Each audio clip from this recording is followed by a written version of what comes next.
Assalamualaikum warahmatullahi wabarakatuh. Alhamdulillah, alhamdulillahi rabbil alamin.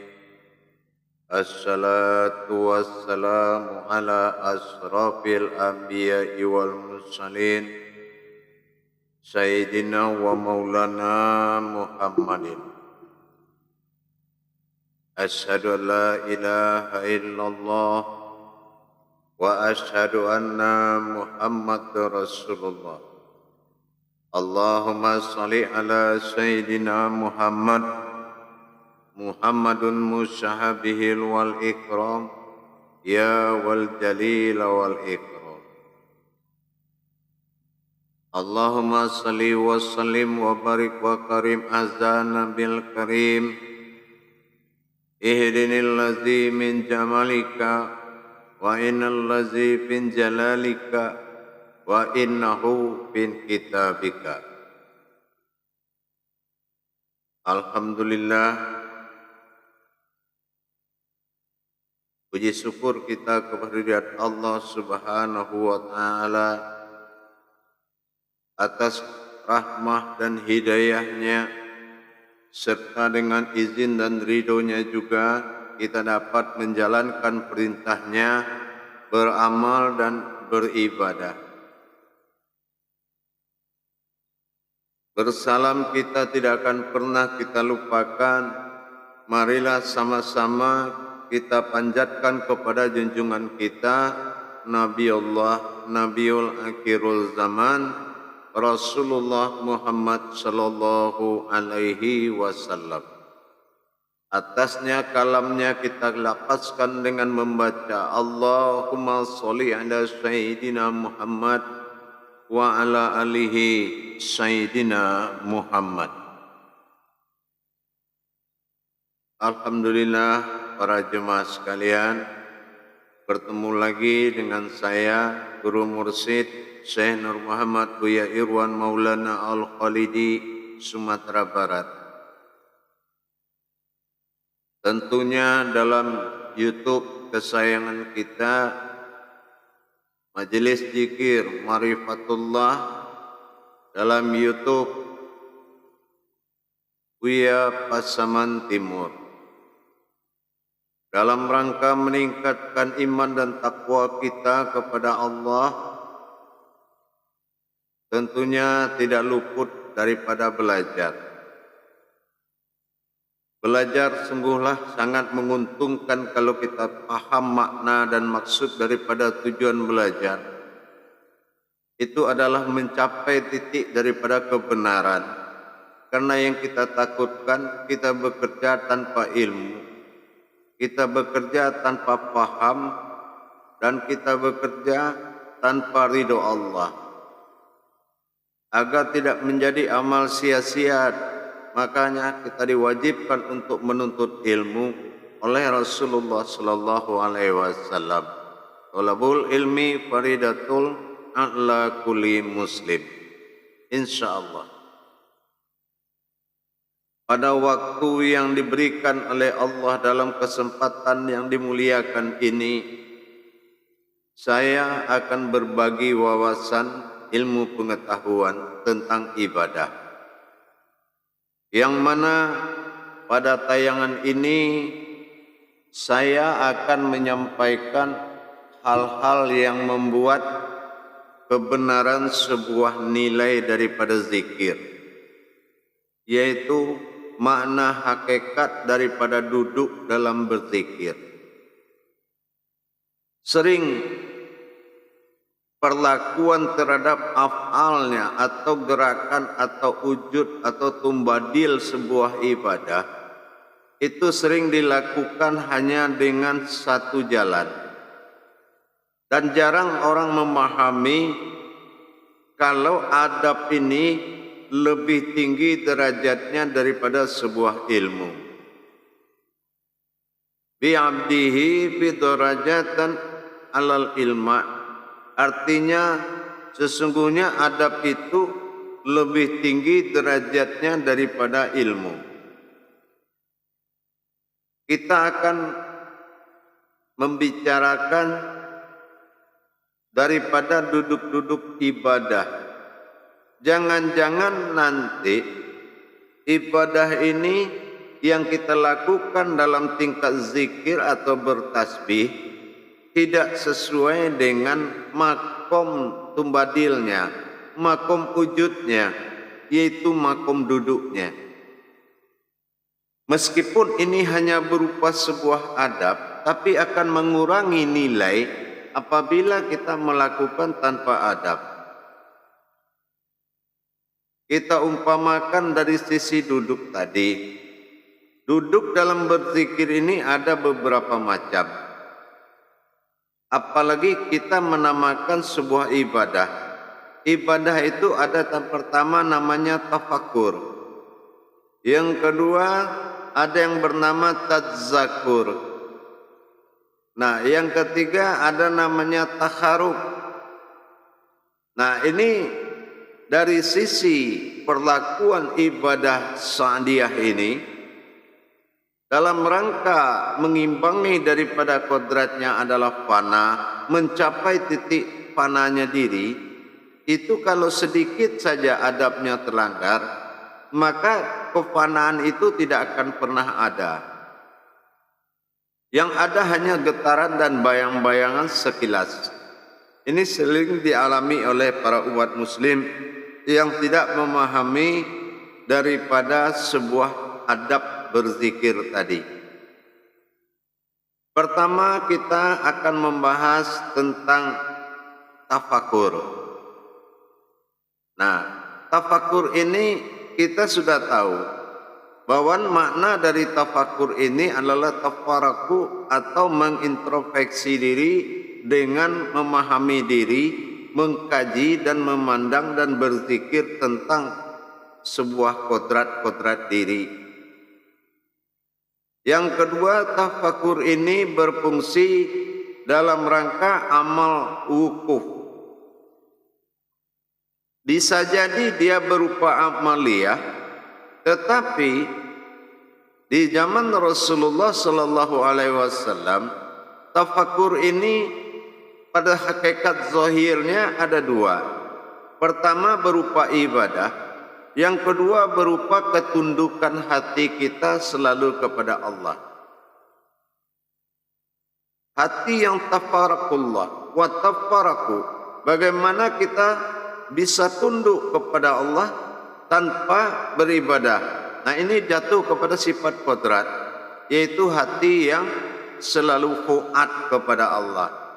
Fu'ad itu artinya dia selalu merasakan adanya Allah dalam hatinya, sehingga dia itu bisa menjaga baik dari segi perbuatan, sikap, tindak tanduk dan perkataan.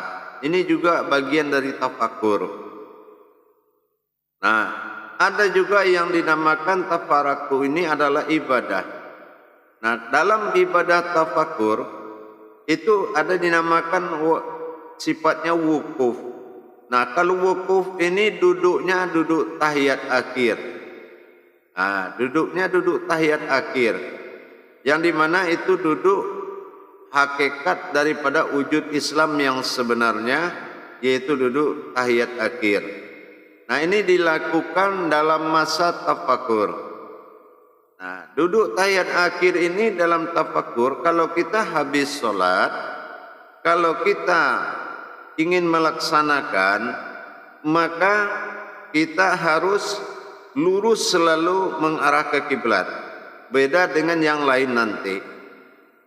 Nah, kalau duduk zikir tafakur memang harus menghadap kepada kiblat.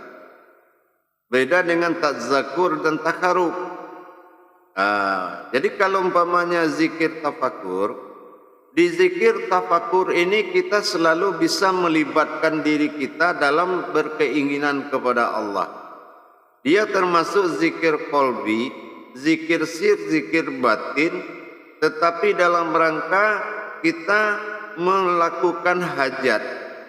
Keinginan hajat zikir dalam bentuk keinginan diri itu dinamakan tafakur, dan kita bisa menikmati hasil dengan diri kita. Nah, Nah itu kalau tafakur. Jadi ada zikir wukuf. Wukuf itu tidak bergerak daripada jasmani. Jasmani tidak boleh bergerak kalau kita melakukan zikir wukuf.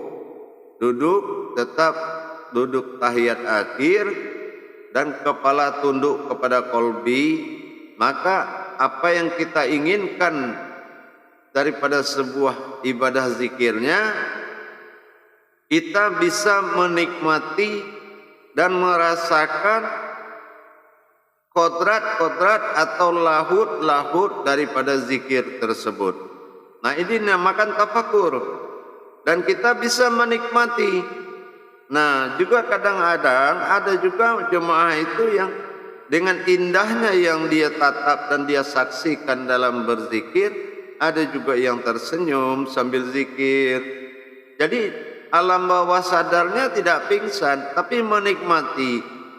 Nah inilah paling indah-indahnya, yaitu tafakur tadi. Nah tafakur ini kalau dilihat adalah berasal dari kalam huruf hijaiyahnya ta, wa, dan ro. Nah jadi huruf hijaiyah besarnya ta, fa, ro tadi. Wa itu ibadah, fa itu batin, ro itu perbuatan.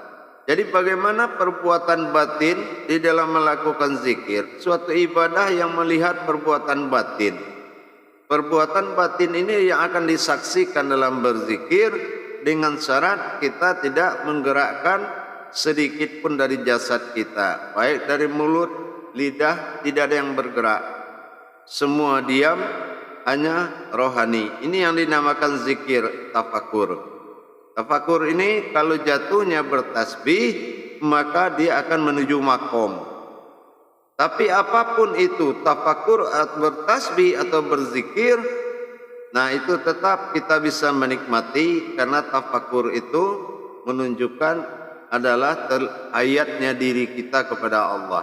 Perjalanan batin dan menyaksikan perbuatan batin bagi diri kita.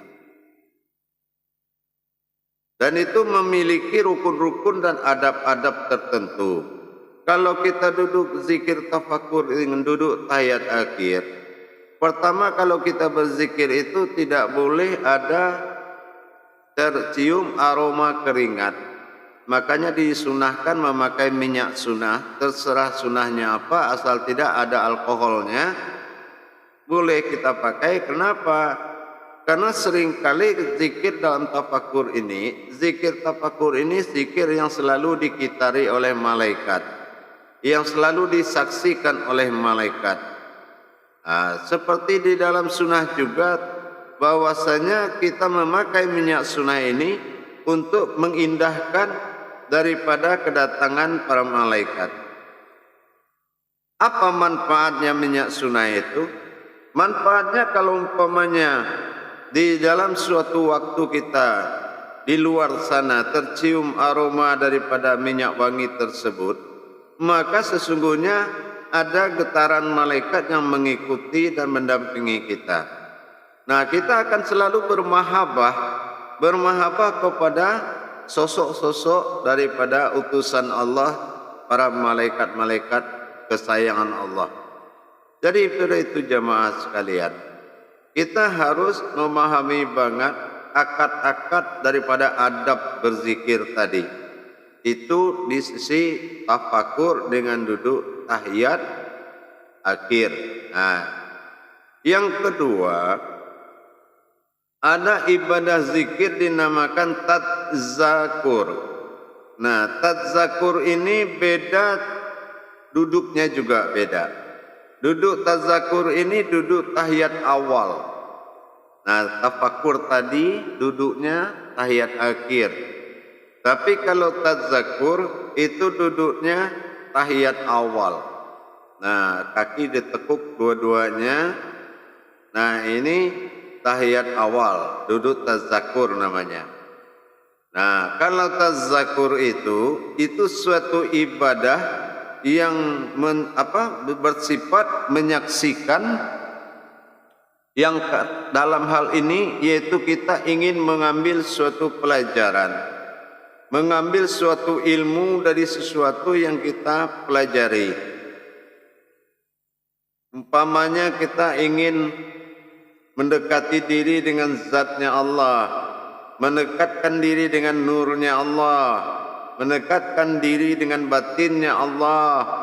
Nah, dan mendapatkan petunjuk-petunjuk ilmu dari Allah, mendapatkan petunjuk-petunjuk daripada getaran wahyu, ilham, laduni, irhas, dan macam-macam petunjuk Allah. Nah, ini bersifat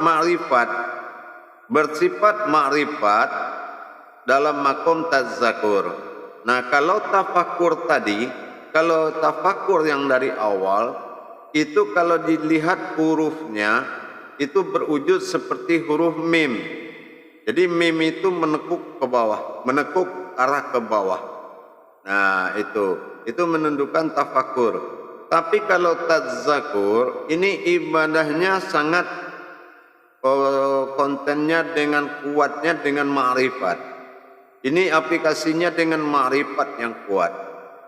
Zikir-zikir yang bersifat ma'rifat itu dilakukan dengan tazzakur. Umpamanya zikir zat, ismu zat, ya, ismu sifat, bisifat, zikir-zikir yang pengenalan batin, zikir-zikir maujud, zikir wujud, hal-hal yang bersifat zikir-zikir ma'rifat itu dilakukan dengan tazzakur. Nah, bedanya kalau dengan tafakur kita bisa menikmati, tapi kalau tazzakur itu gejolaknya itu hanya bisa disaksikan saja dan mendapatkan pemahaman dari pensaksian tadi dan mendapatkan pemahaman ilmu. Nah, inilah. Jadi mewujudnya adalah sifatnya adalah ilmu, yaitu sifat yang mengambil suatu pelajaran. Ini ada di surat Al-Mu'min ayat 13. Bahwasanya di tazzakur itu adalah pengambilan sebuah pelajaran. Itu dari sisi tazzakur. Jadi kalau tazzakur itu kita tidak bisa melibatkan diri seperti tafakur tadi. Nah, kalau tazzakur itu kita sudah fokusnya seperti huruf waw. Nah, huruf waw. Kalau tafakur kan huruf mim. Kalau tazzakur itu seperti huruf waw. Begitu benar-benar tafakur banget. Benar-benar tunduk, betul-betul tunduk. Nah, ini sudah menunjukkan tingkat tazzakur itu sangat luar biasa. Sehingga kita benar-benar kusuk sampai-sampai kadang-kadang kita tidak sadarkan diri sudah menyentuh lantai kepala kita. Nah, ini tingkat tazzakur sebetulnya sudah masuk. Kalau tafakur bisa saja begitu, tetapi nilainya tafakur. Tetap kita bisa menikmati. Tapi kalau tazzakur itu sudah tidak kuasa kita menikmati, cuma kita menyaksikan sehingga wujud ilmu lah bahasa yang akan kita terima. Yang berupa ilmu dan makomnya itu ketinggiannya itu ma'rifat. Itu tazzakur harus melalui makom ma'rifat. Jadi tidak boleh dibalik. Nanti zikir-zikir ma'rifat kita pakai duduk tahiyat akhir atau tafakur. Nah, ini tidak bisa. Dari makom saja itu sudah bertentangan dengan kodrat zikirnya. Itu dari makom sudah bertentangan dengan kodrat zikir. Gitu jemaah. Jadi kita harus tahu batasannya. Kalau batasannya keluar dari hajat kita yang tidak mengandung ma'rifat tapi murni beribadah, itu masuknya ke tafakur.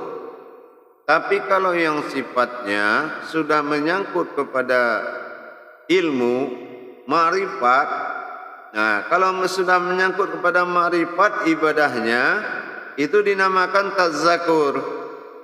Nah, begitu. Jadi kalau tazzakur berujung kepada sebuah ma'rifat dalam bentuk sebuah ibadah. Nah, ibadah ini sudah menyangkut kepada sebuah yaitu mengambil suatu pelajaran. Nah, kalau kita sudah mengambil satu pelajaran, itu kontaknya adalah zikirnya tadzakur. Nah, yang ketiga, ada duduk beribadah ini orang bilang itu bersila. Nah, sebetulnya itu bukan duduk bersila, itu namanya uzlah duduknya. Duduk uzlah itu dilaksanakan dalam bentuk ibadahnya takarub. Nah, kalau takarub itu tingkatannya adalah memanggil dan menghadirkan, memperjalankan intinya. Nah, ini dinamakan duduknya adalah bersila atau duduknya uzlah. Nah, duduk uzlah ini adalah orang yang memperjalankan, menghadirkan kodrat-kodrat ke dalam diri, dalam diri ke alam batin ke alam kolbi, naik sir kepada makni. Itu semua memperjalankan dari markubah atau jantung masuk kolbi naik kepada makni yang berbentuk ibadah-ibadah tajalli, tazzakur, menghadirkan. Nah, itu duduknya duduk daripada uzlah. Jadi para jemaah yang dirahmati Allah, kalau tiga ibadah ini mengandung tiga adab duduk, nah ini kita jangan salah menjalankannya. Jangan salah kita menempatkan antara wujud duduknya dengan wujud zikirnya. Kenapa? Kalau wujud zikirnya seperti tazzakur, mewujudnya duduknya juga tazzakur. Kalau wujud zikirnya dinamakan uzlah, ya berarti adabnya juga uzlah. Nah, jadi seperti takarub itu. Kalau takarub kan itu sifatnya adalah uzlah, menghadirkan. Bagaimana menghadirkan batin bismillah itu mewujud kepada sifat ilahnya, dari ilah menuju rahman. Nah, itu kan sama dengan tazzakur. Itu juga tazzakur.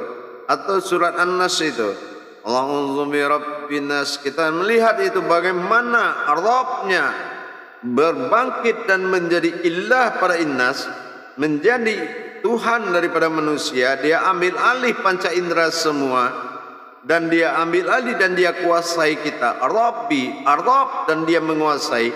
Itu namanya takarub. Nah, itu golongan takarub, dan duduknya bersila atau uzlah. Begitu jamaah. Jadi kita ini harus tahu adab-adab daripada perbuatan ibadah. Jangan nanti kalau memang si kodrat ibadah itu pada hakikatnya syarat utamanya adalah melihat yang berzikir. Dan ini yang penting kita dulu. Jadi kalau wujud hakikat, duduknya Adam beribadah Muhammad, nyata Allah pada nyawa, ini adalah kodrat yang duduk. Tetapi persoalan sekarang, duduk yang seperti apa? Dan zikirnya golongan apa? Apakah tafakur, tazzakur, atau takharub? Nah, jadi ini harus sinkron. Salah sedikit, itu malaikat akan cepat menyampaikan kepada Allah kalau ini salah. Kenapa? Karena disinilah kejelasan daripada semuanya, zahir dan batin itu, bahwasannya zahir ini adalah sebuah sosok yang memperlihatkan perbuatan batin, yaitu perbuatan hakikat. Apa perbuatan hakikatnya? Seperti tafakur. Nah, kenapa zahir bisa bersila seperti itu? Karena tuntutan hakikat seperti ini. Nah, kalau memang tuntutan dari hakikat itu tafakur, ya wajiblah yang namanya jasad atau af'alnya Allah ini benar-benar mengikuti kode etik dari fi'ilnya Allah. Nah, kalau dia tidak mengikuti fi'il Allah, dari mana dia bisa duduk seperti itu?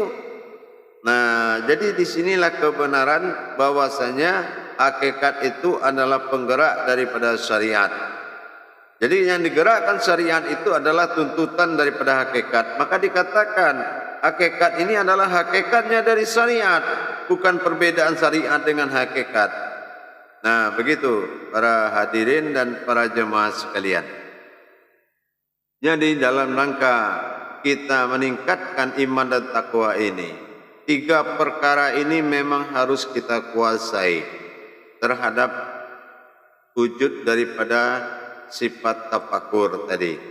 Jadi ibadah daripada kita ini, 3 kodrat ini harus seimbang dan selaras dengan duduknya. Nah, kalau kita menerima ilmu dari guru, kita duduknya apa? Yaitu 2, bisa uzlah dan bisa juga kita duduk dengan duduk tahiyat awal. Nah, itu tergantung. Kalau tahiyat, kalau tafakur itu beda.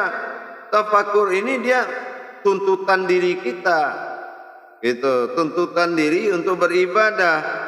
Tapi kalau tadzakur ada kandungan ma'rifat dan ilmunya.